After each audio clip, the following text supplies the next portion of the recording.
semi Umataka kahai teka matemi Matamai kabacha amini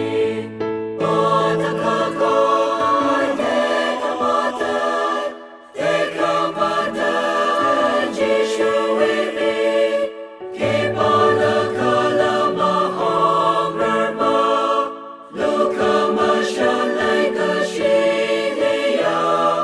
Mataka kahai nila kanda Jishu ami Naishilai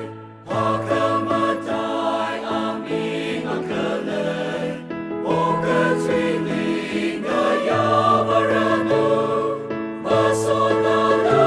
sada hamilu Kazirabinga sochikati Okatwi hubda masochikadra Roho